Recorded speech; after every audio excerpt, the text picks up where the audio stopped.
Voy a tomar yo un momento brevemente la palabra porque les vamos a repartir ahora un cuestionario de la última sesión del curso que hemos hecho. Esto es totalmente anónimo y es interno para nosotros de cara al siguiente curso, ver cómo planteamos qué cosas se pueden trabajar, qué cosas podemos cambiar. Entonces, una pequeña cuestionario en balance de un poco para obtener un poco de feedback.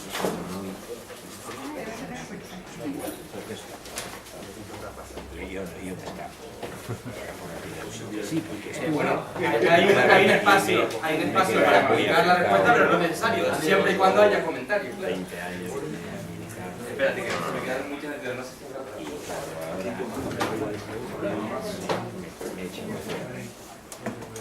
Y lo mismo pueden apuntar, los que no tengan el correo apuntado, pueden apuntar el correo electrónico también ahí.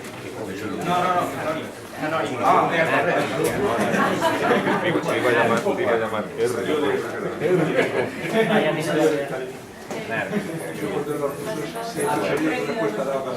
que es ahí donde estamos.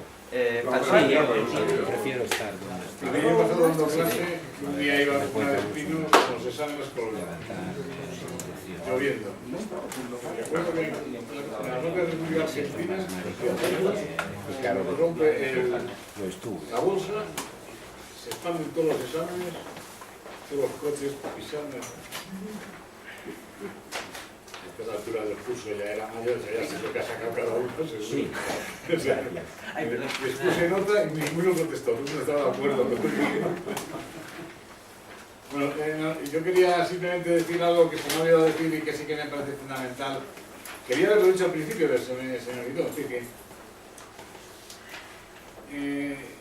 o sea, hay un dato que yo creo que yo por lo menos hasta hace muy poco no lo tenía en cuenta, que es el dato de que en la población de Europa, Estados Unidos, Japón, los países que llamamos desarrollados, no llega a ser el 20% de la población mundial. Entonces, claro, yo creo que inevitablemente hablamos desde un sitio que tiene que estar tergiversando lo que vemos y lo que decimos, ¿no? O sea, lo decía a propósito de, claro, yo mismo mientras hablaba, pero es decir que mientras he leído sobre este tema, de algún lado decía, joder, es que claro, lo terrible de esta potencia de la subsunción, la potencia del capital, es que, ¿cómo coño salir? Entonces, claro, yo creo que es que esto viene dado de que nosotros es que somos receptores de la subsunción real en su potencia máxima. Entonces, claro, en el sentido que quisiera que todos tuviéramos en cuenta de que, ya no solo en este caso, yo creo que es que tenemos tendencia, los puntos intelectuales o intelectualillos que somos todos, ¿no?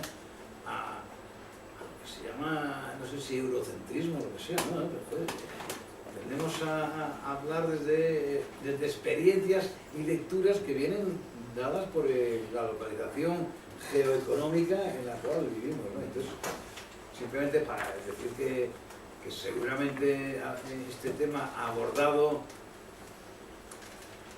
Bueno, es verdad que uno de los autores que mejor ha escrito sobre este tema, tengo que decir que es latinoamericano, que es Enrique Dussel.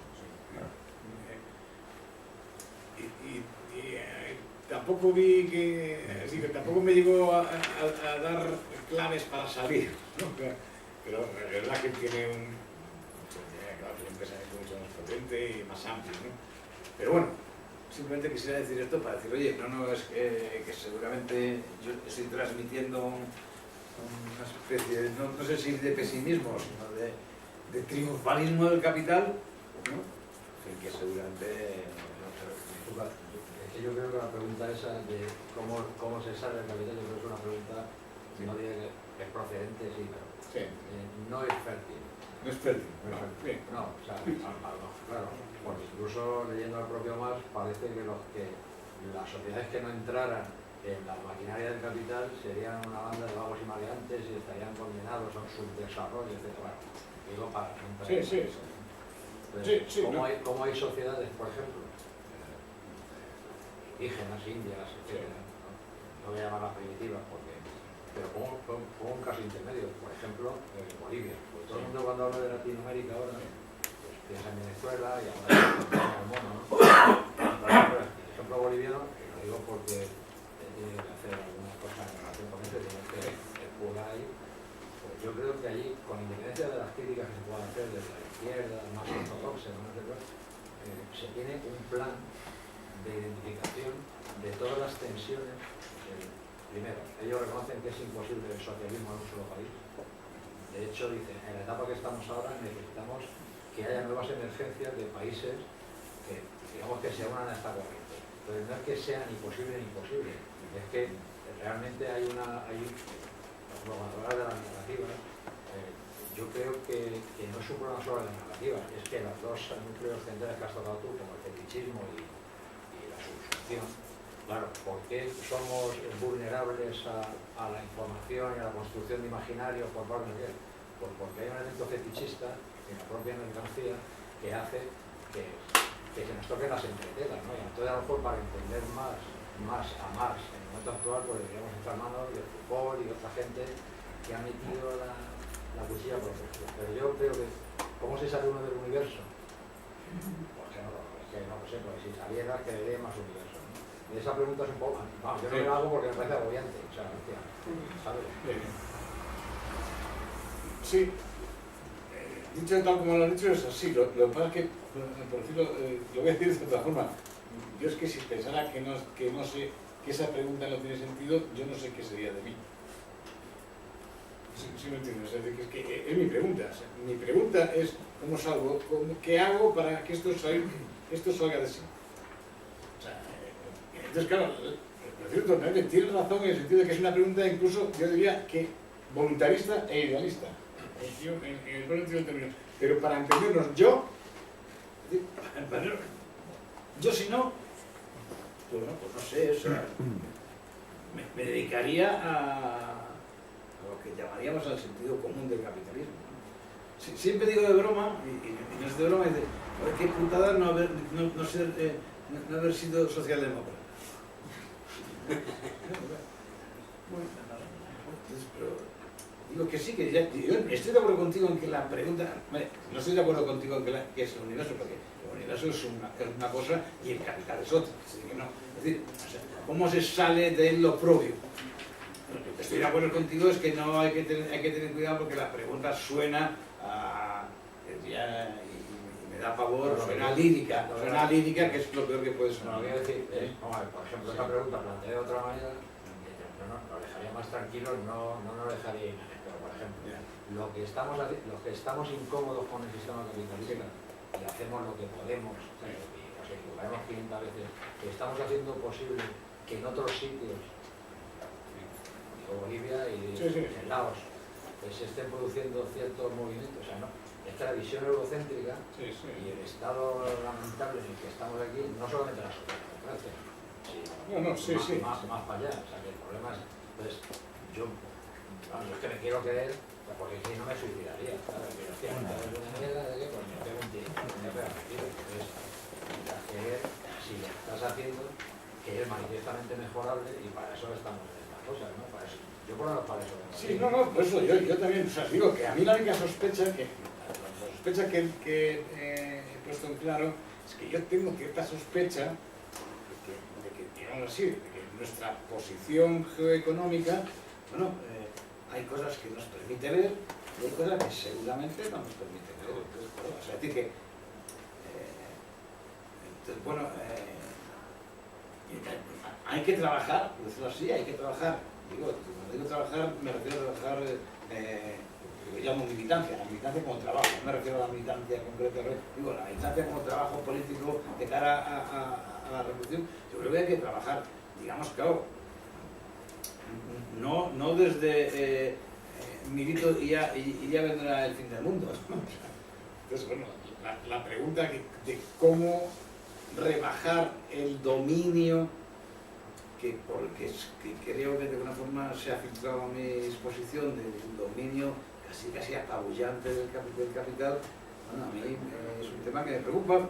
Te diré que es un tema que me preocupa y además, por decirlo de alguna forma, claro, lo traslado políticamente, porque esa pregunta inevitablemente va a tener respuestas distintas. Una de ellas, la clásica, y que en este momento es absolutamente despreciada, es la organización.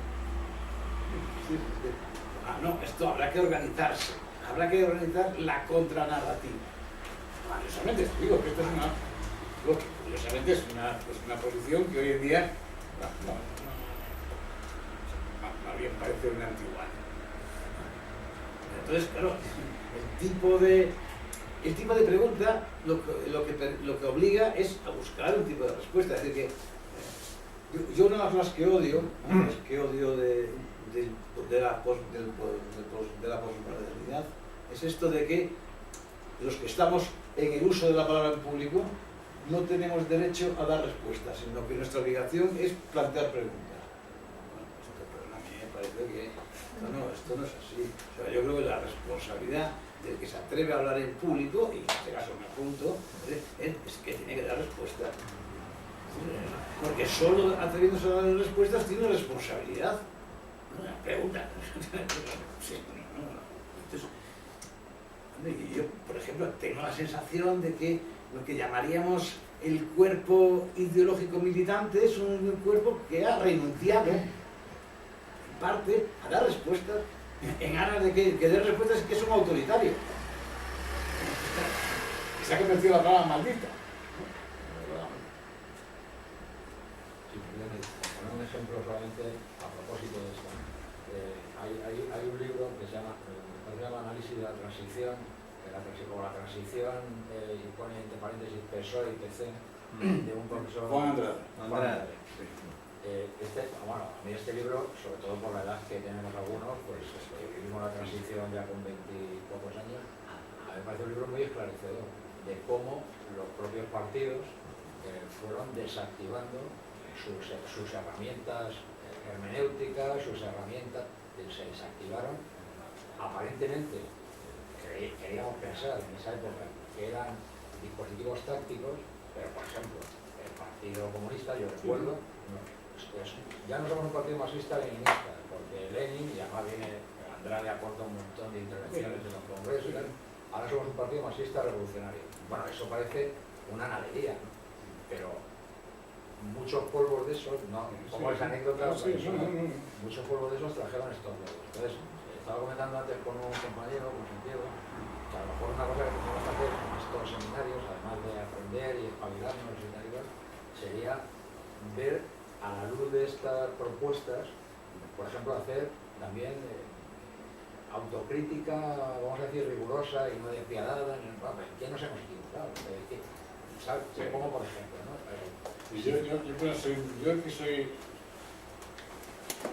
Lo vivo en broma, pero tampoco del todo, ¿eh? Yo que soy un poco stalinista, ¿no? Y la verdad es que prefiero la crítica ajena a la propia. Yo es que lo de la autocrítica me parece una forma de salirte bastante narcisista de enfrentar.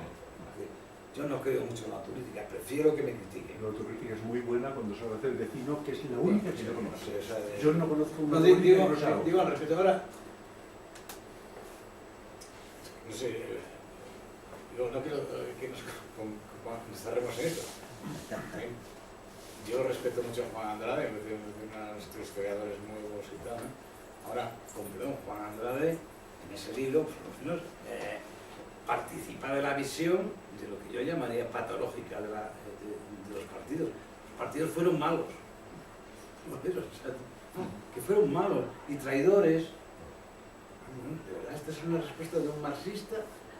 ¿Decir que es que los partidos fueron malos?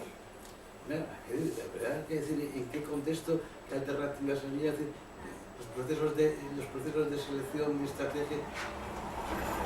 Digo que sí, que entenderlo. Por eso digo que bueno, que me parece que digo a ese respecto. Es decir, que yo ese tipo de respuestas me parece que confunde. Te lo voy a decir más claro para todo. ¿No? Sí. Yo creo que, por ejemplo, los comunistas, y sobre todo el Partido Comunista de España, tienen un problema, que es que cuando le preguntan por el estalinismo no sabe qué responder. Stalin era malo. para reír. Esta es la respuesta de un partido marxista, desde mi punto de vista. Mientras no seamos capaces de dar una respuesta marxista a un problema histórico de tal calado, bueno, pues desde mi punto de vista, siempre que levantemos la voz, alguien nos va a... ¡Oye! ¿Sabes? Yo digo que no... Bueno, pero volviendo al principio, sí, yo la verdad es que si veo a Marx es porque quiero entender por qué no pasa nada y esa respuesta evidentemente significa, por lo tanto, ¿qué podríamos hacer? No. Que yo, bajando al terreno de lo doméstico o lo más personal, me interesa identificar ese atravesamiento que tenemos del capital en todo, quizá como primera forma de hacerle frente. Y en ese sentido, pues pienso que uno de los generadores de plusvalía mayores a los que asistimos es el ocio consumista. Y por el contrario, no estoy muy segura de que el capital haya conseguido atravesar los cuidados. Y quería saber qué pensabas tú respecto a eso. ¿Los cuidados sean remunerados o no remunerados? Sinceramente, no me encuentro capacitado para responder bien a este tema, O sea, porque claro, es que aquí se cruzan varios temas, como bien sabes, ¿no? Ahora, sí me voy a atrever a decirte una cosa, ¿no? He hablado antes de salarios sociales que en realidad son salarios del capital.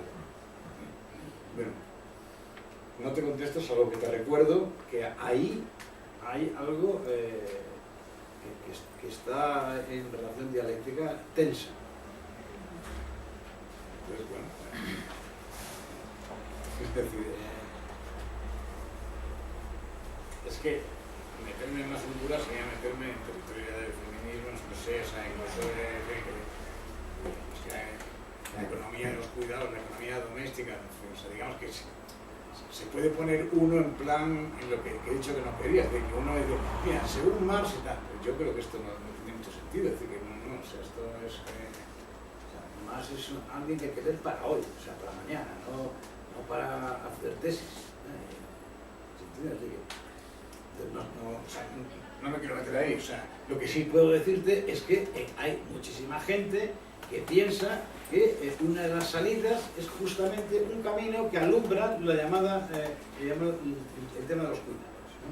Tengo que decirte que este es un tema que históricamente ya viene de los años 50 con la famosa economía del don. O sea, esto es la economía del don que está ahí y que... ¿Qué es eso? La economía del don, ahora no me acuerdo cómo se llama. Marcel Mauss. Marcel Mauss. Frente a la economía del beneficio, la economía del don. Entonces, bueno, esto está ahí, pero yo no recuerdo que diera un resultado, no sé. Ahora, en este momento, el camino porque es un camino, no es simplemente una cosa así, ¿no? O sea, no, ahí hay una propuesta, desde mi punto de vista, detrás de esa frase hay una propuesta política. Y fuerte, además, o sea, no...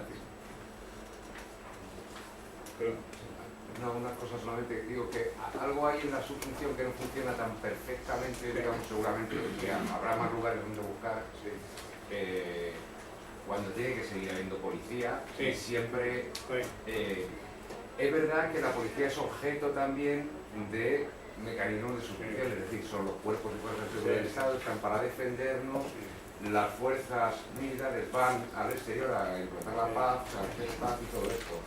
Pero estaría bien, pero aquí no dejamos de ver, digamos, que cada X tiempo, pues alguno que no se subsume bien no tiene que subsumir ellos. Sí, estoy de acuerdo. Y es cierto que lo que haría falta solamente, esto será anatema, ¿no? Pero es que no conozco ningún lugar donde ni siquiera con un chiste se contabilice o se busquen los heridos de la policía cuando hay manifestación, ¿no? Que es que cuando hay un herido de la policía, esto es su función, seguramente, ¿no? Bueno, porque en todo caso en el patio del colegio cuando alguien se pega, pues hay heridos por todas partes, ¿no? Pero decir que tiene que haber heridos de la policía para que esto es una... Creo que es Guettari, que justamente, presentando este tema, él identifica la sustitución con el concepto de policía.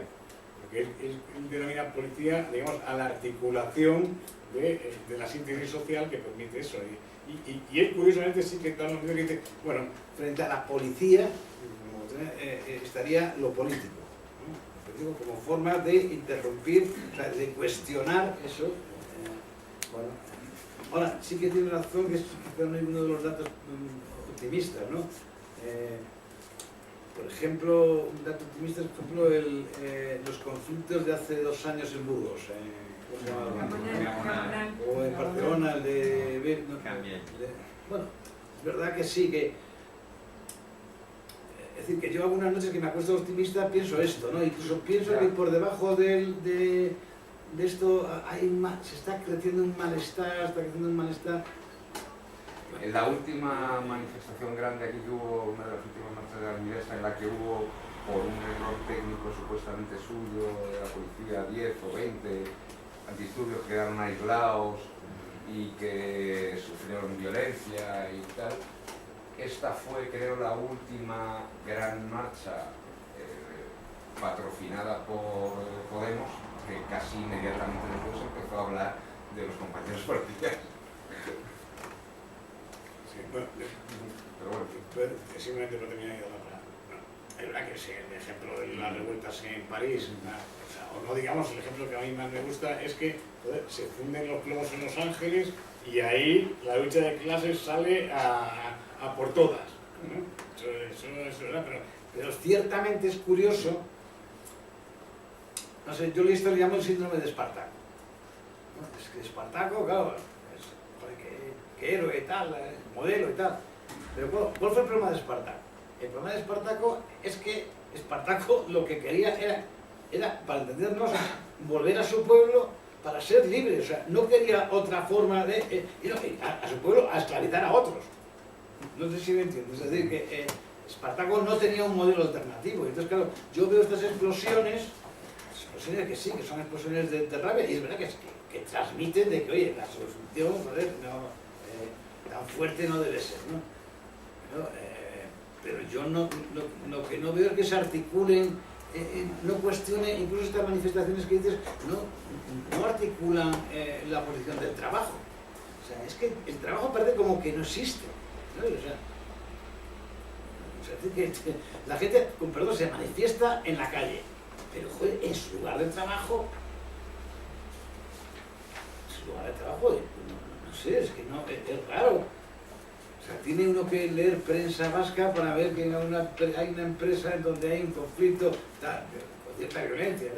No sé, hombre, Coca-Cola, a todos que encantar, Coca-Cola, joder, nos redime a todos. Es decir, parece como que hay un conflicto que nos legitima pensar que es que el nivel de conflicto de este país es, o sea, no sé, o sea, yo le decía un poco de broma, ayer decía una noticia de que el sindicato de las chicas que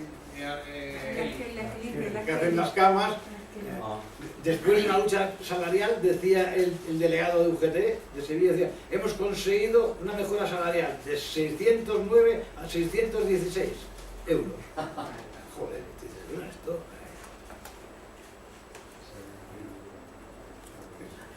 Lo que has hecho es fundamentalísimo. Pero has hablado del concepto de revolución. Entonces, tendríamos que plantearnos primero que se tiene que revolución. Que plantee, que quiere que plantee qué concepto tengo de revolución, creo, ¿no? Un poco más alto. Quiero decir que ese término más para dentro del plano del imaginario en el movimiento de izquierda. Entonces, nos podríamos conformar con decir que se supondría una revolución, un cambio en el modelo de producción, el sistema de producción. Pero eso es mucho decir, pero vamos a suponer que fuera así, lo podemos volver como acción. Pero la cuestión es que históricamente, y sobre todo en los últimos decenios, en los últimos 150 años, se está viendo que hay revoluciones, hay cambios que vuelven para atrás. Entonces, salta la pregunta, ¿por qué no hay una revolución que ya suponga un movimiento hacia adelante y no de retroceso? Entonces, creo que es una labor fundamentalísima, es el intentar salir del plano de lo manifiesto.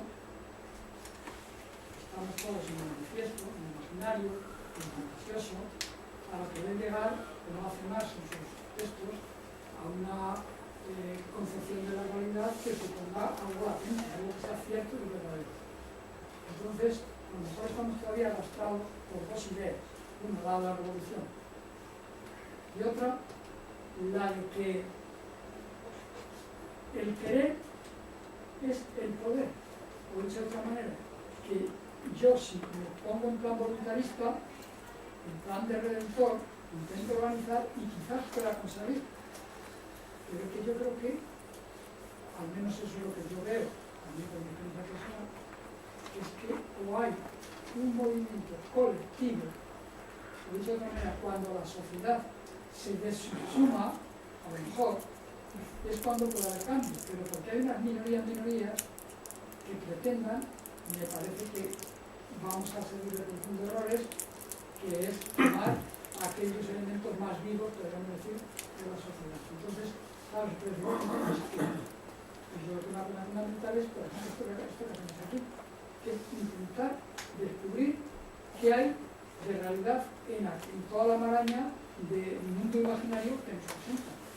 Recordemos a Wilder cuando decía que el mundo se debe detectar con imágenes. Es que es una realidad total, estamos mediatizados por el sistema y queremos lo que el sistema quiere que crea. Entonces, por lo menos intentar entender a través de un pensador como, a través, por ejemplo, de los textos de psicoanálisis, porque hay otro aspecto que normalmente los marxistas no han tocado, que es el aspecto del psiquismo. No todo se resuelve en el plano económico. Entonces ya podríamos decir, cuando el colectivo humano tenga el deseo, pierda el miedo a cambiar. Lo de Somalia es peor. Yo, más que bien, paso mucho calor este verano, pero a lo mejor esto no es el cambio climático, es una cosa controlada. Entonces se hacen autopresentaciones para no intentar cambiar. Entonces yo digo, bueno, ¿qué puedes hacer? Por lo menos no participar, intentar aprender, intentar saber, intentar también no participar en aquello que se ha demostrado declaradamente que es negativo. Yo no he visto hasta ahora que la democracia parlamentaria esté resolviendo problemas. No quiere decir que uno sea partidario de que no haya ni siquiera esta democracia, pero que la democracia parlamentaria, es decir, en lo que el sistema de democracia formal no resuelve ningún problema, es decir, no cambia la relación económico-social que existe en la sociedad. Entonces, como mínimo, el punto de vista sería no participar ahí, porque estamos implementando dentro del plano de lo que dicen que, bueno, que es puro resolver. Más allá de eso, yo no sabría decir. No sé si en Latinoamérica aparecerán movimientos, si en África, cuando esté más que condenada como está, o qué va a pasar en el mundo. Pero que tenemos ejemplos muy negativos, como ya termino, países comunistas, no comunistas, han acabado en el capitalismo puro. Rusia y China. Entonces la gente tiene una concepción de que no hay otra forma de organizarse, otra forma de vida que la que tenemos. Por eso que a mí también me da miedo poner las cabezas que sean otra vez, porque sabes que en el fondo la gente dice, ya, pero otra forma de vida no hay, o sea, otro mundo no es posible. No sé, es que no entiendo mucho la pregunta, pero simplemente retomo algo que creo que para entendernos. La revolución. Bueno, la revolución, creo que quien debe de seguir creyendo en ella son los revolucionarios. Revolucionarios sin revolución, no sé lo que es. No entiendo lo que es. Los países, dar marcha atrás, que se ha dado. No, primero, para entendernos, la Unión Soviética nunca fue un país comunista. Fue un país en transición hacia el socialismo. Claro, es que si pensamos que la Unión Soviética era un país comunista, entonces no entendemos nada. Y luego, un tema que ha sacado aquí el compañero. Es un país en transición al socialismo en unas condiciones de, por ejemplo, el socialismo en un solo país. Que claro, evidentemente, ahora se vuelven en Bolivia, se vuelven a encontrar con ese problema. Para entendernos, o sea, claro, es que dio marcha atrás. Pero no, yo es que no entiendo que es que los países sean un coche con marchas. Pero dio marcha atrás o la empujaron hacia atrás. Es que claro, es que si no, no nos entendemos nada. Es decir, que yo no voy a hablar de los deseos, prefiero hablar de los sueños, como forma de tomarse concreta el deseo. Bueno, decir que ha habido experiencias que han ido hacia atrás, ¿no? Han habido experiencias totalmente acosadas, o sea, que digamos que no han, por decirlo así, no han seguido adelante y se han derrumbado. Dice una amiga mía, dice, oye, perdona, que porque al coger una manzana se haya roto la rama, los que tenemos hambre debemos de seguir pensando en coger manzanas del árbol. Es decir, que no. Yo lo único que te diría es que, yo no me atrevería a decir que es que la revolución como proyecto ha fracasado. Quizá como proyecto, como en realidad no lo sabemos, porque que yo sepa, las revoluciones que ha habido han dado solo lugar a posibilidades de países en busca, en transformación hacia países en camino. Entonces, claro, o sea, decir que esto de que el comunismo ha fracasado, no, el comunismo no ha fracasado, el comunismo no ha llegado. No, pues yo digo, no, pero tío, has hablado de países comunistas y de revolución comunista. No, la revolución es un proceso, no es que llega por decreto somos. Yo creo que lo he dicho antes. Evidentemente las revoluciones que ha habido sí que han hecho, es decir, concretamente la Unión Soviética, y voy a decir incluso, y concretamente China, y concretamente Cuba, lo que sí han hecho es cambiar, como tú me has dicho, el sistema de la propiedad de los medios de producción. Eso sí. Ahora, lo que no han conseguido, y habría que preguntarse por qué, y no creo que sea una cuestión de mala voluntad, ni de que los dirigentes rápidamente se corrompen, lo que no han conseguido es cambiar las relaciones sociales de producción. Esto no se ha conseguido. Eso es lo que he dicho. Las relaciones sociales de producción en la Unión Soviética seguían siendo las relaciones capital-trabajo. Y Marx dice que el capitalismo fundamentalmente es la relación social capital-trabajo. Evidentemente que ese capital era un capital colectivo, sí. Y eso seguramente le permitiría en unas situaciones distintas en su contexto avanzar al cambio en las relaciones sociales. Ahora, claro, esto es como esta librería. Ahora viene, yo me vuelvo más comunista que Pino y pongo una librería al lado.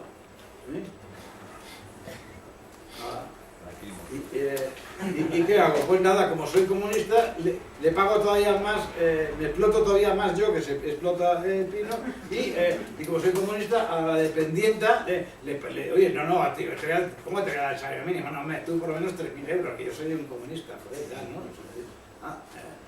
¿Cómo sobrevives cuando al lado, cómo sobrevive una empresa, digamos, comunista, cuando al lado tiene una empresa capitalista, que lo que hace es reducir los costes O sea, ¿cómo?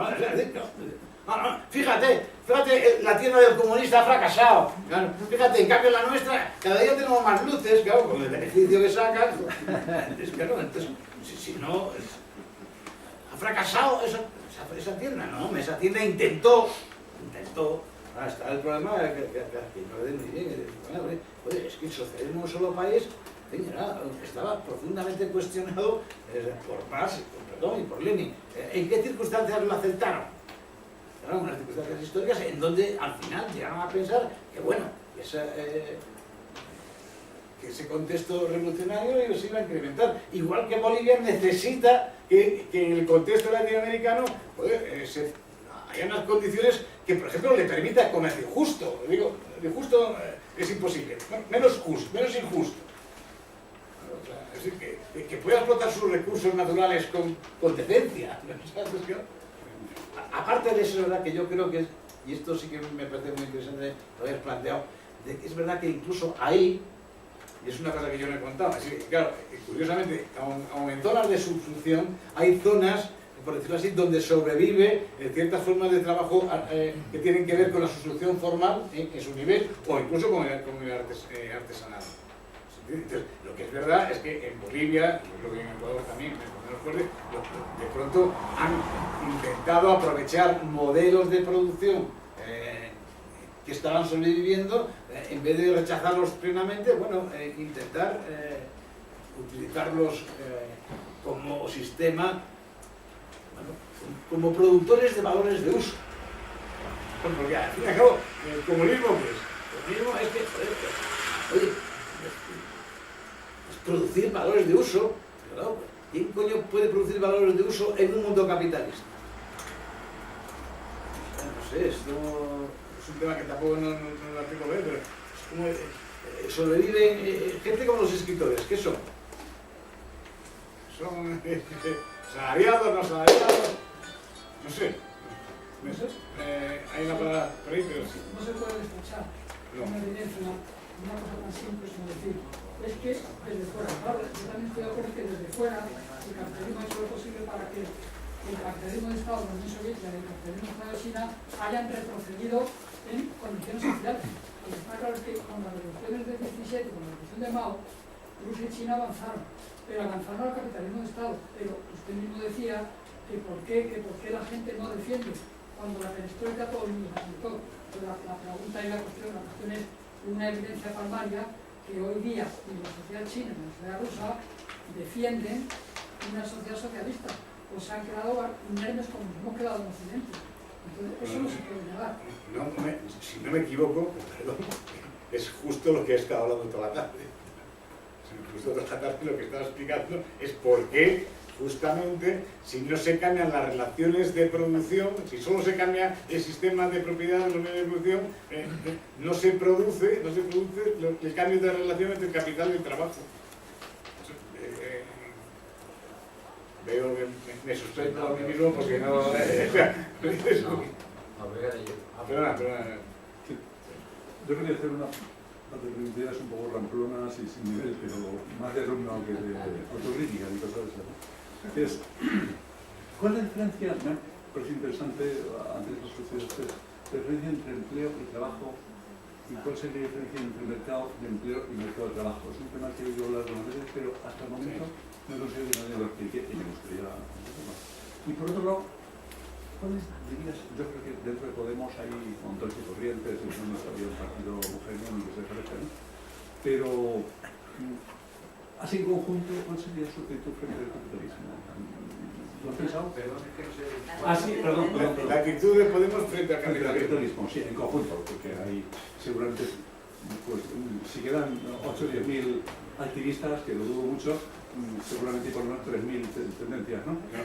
Habría que preguntarle a él. Podemos llamar al boletero. Sí, bueno, pero me gustaría saber... Yo le voy a decir una frase de estas simpáticas que a lo mejor no es tan simpática nada más.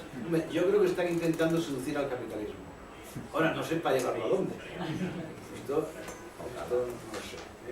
Lo otro, sí, claro, yo sí que creo que hay una diferencia entre empleo y trabajo, porque en el empleo, en el empleo, por decirlo así, cualquier presencia de lo que llamaríamos un elemento constituyente de la condición humana no está.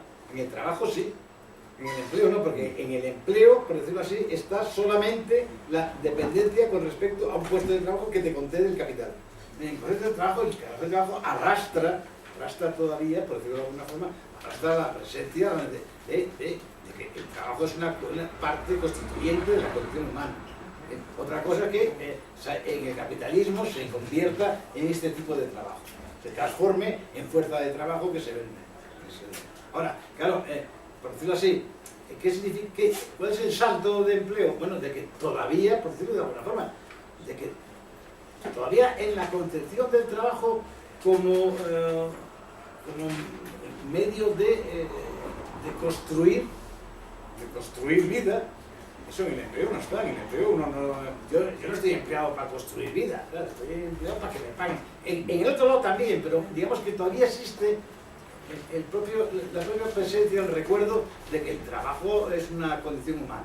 Y en ese sentido, uno se puede indignar, por ejemplo, o sea, yo me puedo indignar de que para que yo trabaje alguien tenga que darme un empleo. Mientras que yo no me puedo indignar porque para que me dé un empleo el empleador. No, si es un empleo, ¿qué le voy a hacer? En esa perspectiva, posiblemente estoy bastante de acuerdo. Hay mercado de empleo, pero apenas hay mercado de trabajo. No, o sea, lo que sí creo es que, por decirlo tontamente, segura, dicho de una forma estricta, bueno, es que es lo mismo. No, lo que no es lo mismo, porque por decirlo así, lo que entre un concepto y otro, lo que hay es una traslación semántica que incorpora una traslación económico-social. O sea, no es casualidad que aparezca la palabra mercado de empleo. O sea, no es... O sea, arrastra una transformación. Y la obligación de la clase intelectual marxista debería ser indagar qué tipo de transformación se ha producido para que se esté produciendo este cambio. Aparentemente solo semántico, pero los cambios semánticos no son solo semánticos. Yo quería hacer una mención, lo digo para que no me voy a suicidar ni quiero hablar de... Sí, no, para comentar lo de Bolivia, hace 4 o 5 años en el Ateneo se dio una charla, una conferencia donde se contó una experiencia, a mí me pareció absolutamente maravillosa. Estaban los embajadores respectivos de los países, Bolivia, Ecuador, Venezuela, lo que se llamó el ALBA, ¿no? Entonces, a mí me pareció alucinante como persona de izquierda. Lo digo porque una cosa es que aquí estemos en los basureros teóricos y de movilización, en otros países, por ejemplo, la gente de izquierda tenemos que habituarnos a ver que un ataque obsesivo contra Venezuela no es un ataque obsesivo contra Maduro, sino contra una experiencia política. Claro, entonces, lo digo por lo que estaba comentando de los valores de uso. O sea, resulta que el embajador de Ecuador dice, os quiero contar que nosotros tenemos petróleo, pero no tenemos industria de refino, que es donde está el gran negocio de las multinacionales. Entonces, los compañeros de Venezuela, dirigiéndose al embajador de Venezuela, nos hacen el refino. Y hacen las siguientes cuentas. Compañeros ecuatorianos, nosotros hacemos el refino. Si el refino cuesta 10, nosotros os cobramos 5 por la condición de que el plus de 5 que os ahorráis lo invirtáis en educación en Ecuador. Hostia. O sea, ¿eso cómo se llama? Eso como se llama en el siglo XXI. Es que yo creo que la gente tendría... Eso no se llama socialismo, comunismo... Eso se llama, digamos, se llama exactamente gestión de los recursos naturales en un país de transición hacia el socialismo. Que evidentemente tiene unos recursos y no tiene otros. Entonces, claro, evidentemente, como se mueve en un mercado que no ha elegido, esto es como... ¿Cómo se llama que yo trabaje haya pasado toda mi puta vida trabajando para un empresario capitalista? ¿Cómo se llama eso? Es que soy un cínico. Que me contradigo. Evidentemente, claro, en una estrategia económica determinada, de alguna forma, es cierto, uno valorará si el 5 o el 4, no sé qué, ahí. O sea, fíjate, voy a poner un ejemplo que parece. Fíjate, Venezuela le vendía petróleo a Cuba a cambio de que mandase a médicos mandase a Cuba, pero evidentemente los mandaba. O sea, que eran trabajadores que, por decirlo así, mandaba fuera. O sea, pues fíjate, que estos son contextos de... No, yo creo que tiene que ver con el ALBA, lo he dicho muy bien. O sea, claro, en el ALBA, ¿qué intentaron? ¿Qué intentan? Unas condiciones mercantiles, porque era un mercado, no era una asociación de beneficencia, era un mercado. Entonces, bueno, un mercado con unas reglas que intentaban, digamos que, mejorar las reglas del mercado de al lado. Ahora, era un mercado, el ALBA no dice otra cosa. Incluso cuando se habla del desmoronamiento de los países del este, y se acusa, y es cierto, que durante mucho tiempo, digamos que la Unión Soviética mantuvo unas relaciones de privilegio económico con respecto a Alemania del Este, Checoslovaquia, pero claro, si es que el juego es el dato que tú has dicho. O sea, aquí la clave fundamental de qué pasó en el siglo XX es que los experimentos de socialismo se han reducido a socialismo de un solo país. Y cuando llegaron, no llegaron a tener una potencia de mercado que les permitiera vivir de otra forma. Y entre otras cosas, esa falta de potencia les obligó, desde mi punto de vista, les obligó a intentar competir en formas de vida con respecto al mercado de trabajo. O sea, yo creo que desde mi punto de vista fue una de las equivocaciones que, en el intento de legitimar los socialismos en un solo país, de pronto se vieron obligados a os vamos a dar mejores vaqueros que los yanquis. Pero es que los vaqueros ya estaban ahí. Ahora, desde mi punto de vista, la equivocación, seguramente, la equivocación, si fue una equivocación, con otra alternativa, ¿no? ¿Qué otra alternativa era? ¿Dejar de producir misiles para tener mejores fábricas? No, joder, anda, que si dejan de producir misiles... O sea, ¿quién les obligó a gastar el 30% del PIB en armas? Fíjate qué poco comunistas son, que en vez de gastarlo en pounds, lo gastaban en armas.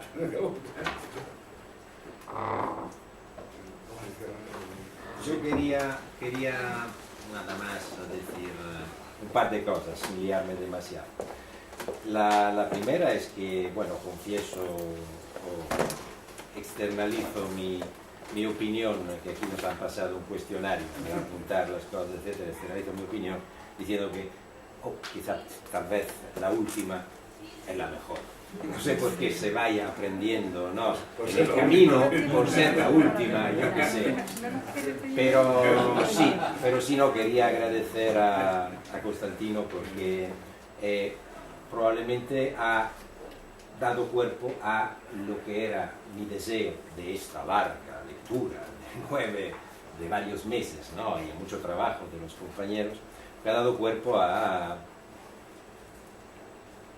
la expresión de una necesidad de comprender qué coño hago aquí, ¿no? Y sobre todo qué coño puedo hacer para tener una vida ligeramente decente, puesto que lo que nos rodea no está en esa senda. Entonces, un agradecimiento de corazón, porque creo que es la mejor manera de cerrar, porque la pasión luego es un trato humano, es un rasgo humano que, bueno, más allá del estilo, la forma, los contenidos, etcétera, pues a mí me sigue caracterizando y me sigue atrayendo y seduciendo como tal, como ser humano. Y como ser humano me hace pensar que estoy vivo, y como vivo me hace pensar que puedo hacer algo con mi vida. Entonces todo esto pues es una reflexión en voz alta, tal vez demasiado poética, pero me sale así y la digo. Una cosa respecto a la subsunción, nada más para añadirlo, y quizás te puede dar un poco pie, Constantino, para terminar esta problemática sin solución aparente. El tema de la subsunción sigue siendo un tema, y es una pregunta que me hago, sigue siendo una herramienta analítica de las relaciones entre capital, de las relaciones sociales entre capital y sistema, o de lectura del sistema capitalista tal y cual hoy es. Yo confieso que tengo dudas. Confieso que tengo dudas porque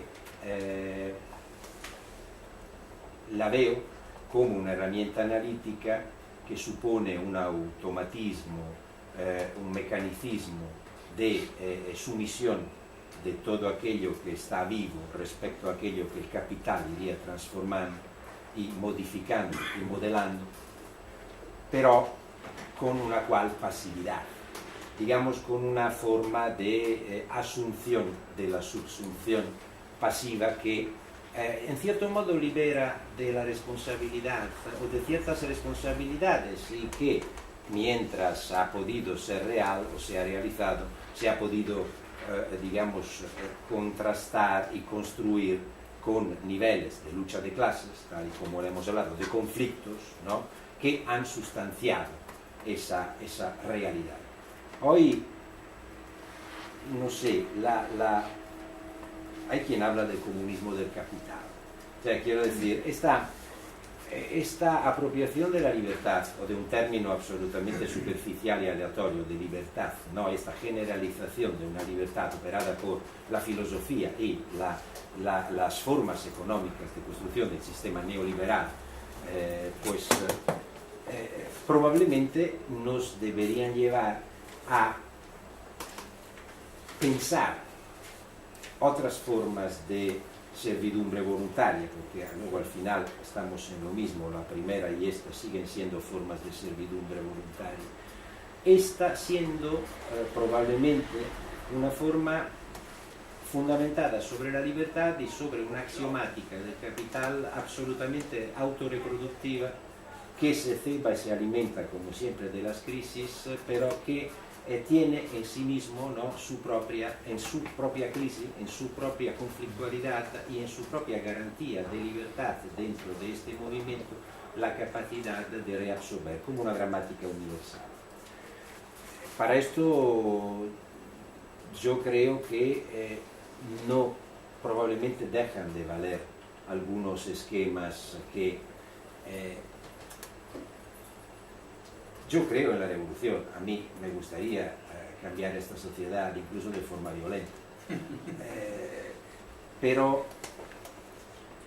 creo que la responsabilidad que tenemos es aquella de no leer las cosas cuando han sucedido, o sea, de anticipar la historia. Y para anticipar la historia probablemente necesitamos una relación con la realidad, con la objetualidad, con aquello que acontece, con los acontecimientos, ligeramente distinta, sin finalizaciones y con ojos un poco más abiertos respecto a aquello que intermedia entre nosotros y la realidad. Esto lo he dicho en otras ocasiones. O sea, si seguimos pensando, o sea, en lo político y en una perspectiva progresiva de liberación del hombre, de la humanidad o de la revolución, etc., sin considerar o dando por descontada la existencia de los medios de comunicación, o sea, que son aquellos que median entre la realidad y nosotros y nos lo creemos, eso yo creo que es un primer enorme espejismo, que además nos convence que, etcétera, etcétera. O sea, que podemos cambiar esto, entonces hacemos un destino progresivo también nosotros, etcétera, etcétera. Bueno, un rollo. El tema fundamental es eso. O sea, subsunción hoy sigue siendo una lectura adecuada para aquellos que, como nosotros, y creo que somos muchos, están hasta las narices de esto. Bueno, fíjate, tenía una discrepancia de partida, o sea, yo es que creo que la subsunción no funciona como herramienta analítica. Fíjate, creo que funciona como herramienta descriptiva. Por eso en realidad, si nos damos cuenta, es una periodización de la historia del capital, ¿no? En ese sentido, ¿no? Es verdad, yo creo que sí que aprovecho para decir que yo también felicito al público, porque a mí me ha permitido aprender mucho, digo, incluso mientras exponía. Esto se agradece. Es verdad que sí, que el peligro de esta descripción es la parte negativa, la parte de que legitimaría, o por lo menos digamos que no legitima, pero transmite sometimiento y pesimismo. Y claro, el pesimismo, como yo digo, siempre es de derechas. En ese sentido es cierto, y a mí me ha preocupado, incluso mientras daba la charla, me ha preocupado saber que de pronto estaba transmitiendo un poco eso. Claro, y de ahí la pregunta de cómo romper con el sometimiento de la sucesión, ¿no? Yo ahí la verdad es que soy bastante marxista vulgar. O sea, yo creo que, por decirlo de alguna forma, se necesitan cambios que vengan, o sea, no se necesita, se necesita la creación, la historia de una situación en la cual la subsunción no sea suficiente. O sea, dicho como metáfora, o sea, y un poco antes hablamos un poco de esto, contra la subsunción el único mecanismo es el hambre, por decirlo de alguna forma, ¿no? Decía un viejo maestro nuestro que el hambre es la inteligencia, ¿sabes? Es decir, que, por decirlo así, se necesita una cierta situación de hambre. Ahora, ¿a qué le llaman situación de hambre? Bueno, esto no me atrevería mucho, es decir, claro, sí, sabemos que en el 27 una situación de hambre, que se llamaba guerra. Sabemos que en el 29 una situación de hambre y sin embargo en el 29, ¿sabes? No. Ahora, esto no significa que mi marxismo vulgar sea aquel que dice, bueno, no, esperemos a que ya el propio proceso nos lo dará todo. No, yo lo que sí creo es que como creo que hay el juego de condiciones objetivas y condiciones subjetivas, las condiciones subjetivas son las que nos transmiten responsabilidad, son las que nos hacen estar aquí. No solo para contar condiciones objetivas, sino porque hay condiciones subjetivas. Entonces yo sí que creo que, por decirlo así, lo que llamo en general militancia, que nadie entienda que es militancia en tal sitio, digamos, militancia, me parece que, por decirlo así, es lo que yo llamaría la posición activa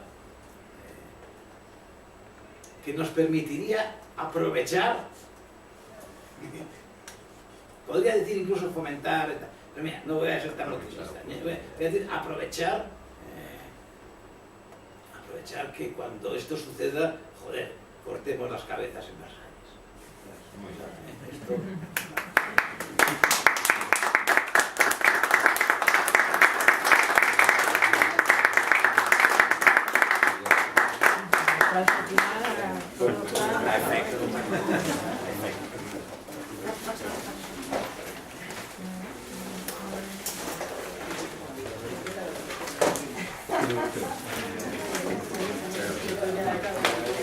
Perfecto.